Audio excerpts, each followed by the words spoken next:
Welcome back. Andhra Pradesh ప్రభుత్వం ration కార్డులకు సంబంధించి 3 బిగ్ అప్డేట్స్ని జారీ చేసింది.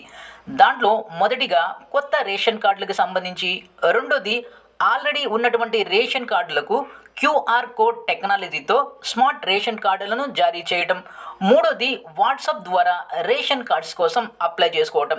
ఈ 3 వివరాలకు సంబంధించి మీకు పూర్తి ఇన్ఫర్మేషన్ని ఈ వీడియోలో మీకు డీటెయిల్గా ఎక్స్ప్లెయిన్ చేస్తాను. చిన్న రిక్వెస్ట్ ఏంటంటే, మీరు కనుక మొదటిసారి నా ఈ ఛానల్ చూస్తున్నట్లయితే దయచేసి సబ్స్క్రైబ్ చేసుకుని ప్రక్కనే ఉన్న బెల్ ఐకాన్ని ప్రెస్ చేస్తాం మర్చిపోవద్దు. ఇక మొదటిది ఏంటంటే కొత్త రేషన్ కార్డ్స్.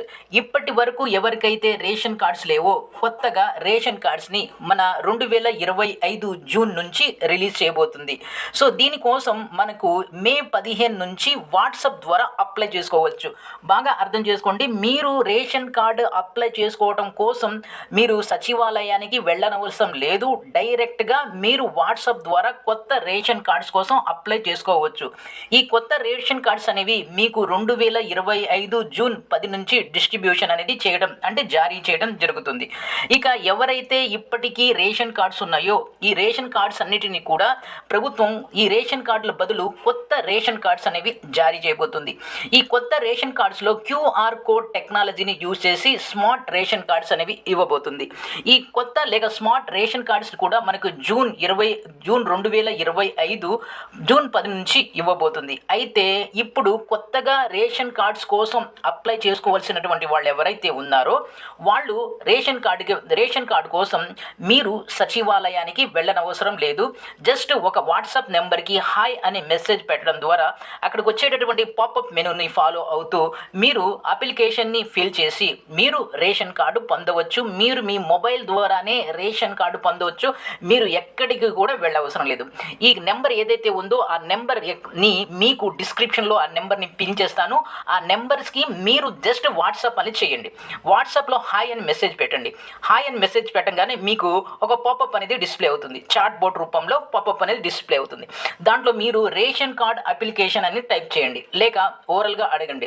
అప్పుడు మీకు రేషన్ కార్డ్ అప్లికేషన్ అనేది డిస్ప్లే అవుతుంది. ఆ అప్లికేషన్ని ఫిల్ చేసి వాళ్ళు అడిగినటువంటి డాక్యుమెంట్స్ని కూడా మీరు అక్కడ స్కాన్ చేసేసి దాంతో అటాచ్ చేసేసి మీరు గనక పంపించినట్లయితే సచివాలయ సిబ్బంది మీరు పంపించినటువంటి డాక్యుమెంట్స్ని వెరిఫై చేసి మీకు రేషన్ కార్డ్స్ అనేవి జారీ చేస్తారు. ఇది ఎప్పటి నుంచి స్టార్ట్ అవుతుందంటే అప్లై చేసుకోవడానికి మే 15 నుంచి మీరు అప్లై చేసుకోవచ్చు. జూన్ 2nd వీక్ అంటే మోస్ట్లీ జూన్ 10 నుంచి మీకు కొత్త రేషన్ కార్డ్స్ అనేవి జారీ చేయడం జరుగుతుంది. సో ఈ రేషన్ కార్డ్స్ ఎవరికైతే ఇప్పటి వరకు కార్డ్స్ లేవో వాళ్ళకి రేషన్ కార్డ్స్ ఇవ్వడం జరుగుతుంది. ఫర్ అన్ ఎగ్జాంపుల్, రీసెంట్గా మ్యారేజ్ అయినటువంటి అమ్మాయికి సో వాళ్ళకి ఆ భర్త ఆ భార్యకి కొత్త రేషన్ కార్డు పొందే అవకాశం ఉంటుంది. లేక వేరే ప్రాంతాల నుంచి వచ్చి ఇక్కడ స్థిరపడి కొంతకాలం ఉంటున్నటువంటి వాళ్ళకి కూడా రేషన్ కార్డు అనేది జారీ చేస్తారు. సో ఈ విధంగా మీరు కొత్త రేషన్ కార్డు పొందొచ్చు. ఇక ఆల్రెడీ రేషన్ కార్డు ఉన్నటువంటి 1,46,00,000 మందికి జూన్ 10 నుంచి కొత్త స్మార్ట్ రేషన్ కార్డుని ప్రభుత్వం జారీ చేయబోతుంది. ఈ జారీ చేయడానికి ఈ జారీకి ముందు మనల్ని కేవైసీ అని అడుగుతారు. నో యువర్ ఇన్ఫర్మేషన్ అంటే కేవైసీ అనేది మనం ఫిల్ చేయవలసి ఉంటుంది. ఈ కేవైసీ ఎలా ఫిల్ చేయాలి ఏంటి అనేది మీకు నెక్స్ట్ వీడియోలో తెలియజేస్తాను. అయితే ఇప్పటికి చెప్పింది ఏంటంటే మీరు వాట్సాప్ ద్వారా కొత్త రేషన్ కార్డ్ని అప్లై చేసుకోవచ్చు. మే 15 నుంచి ఈ ప్రాసెస్ అనేది స్టార్ట్ అవుతుంది. మీరు సచివాలయానికి వెళ్లకుండానే మీరు మీ మొబైల్ ద్వారా వాట్సాప్ ద్వారా మీరు అప్లై చేసుకోవచ్చు. ఇక ఆల్రెడీ ఎగ్జిస్టింగ్ ఉన్నటువంటి రేషన్ కార్డ్స్కి కొత్త రేషన్ కార్డ్స్ అనేవి మనకు జూన్ 15 నుంచి స్మార్ట్ రేషన్ కార్డ్స్ని ప్రతి వాళ్ళకి ఎవరైతే కార్డ్ హోల్డర్స్ ఉన్నారో ఆల్రెడీ వాళ్ళందరికీ కూడా ప్రభుత్వం సచివాలయ సిబ్బంది ద్వారా ఇప్పించడం జరుగుతుంది. ఇది రేషన్ కార్డ్స్కి సంబంధించి. ఇలాంటి లేటెస్ట్ అప్డేట్స్ కోసం నా ఈ ఛానల్ని సబ్స్క్రైబ్ చేసుకుని ప్రక్కనే ఉన్న బెల్ ఐకాన్ని ప్రెస్ చేస్తాం మర్చిపోవద్దు. Thank you.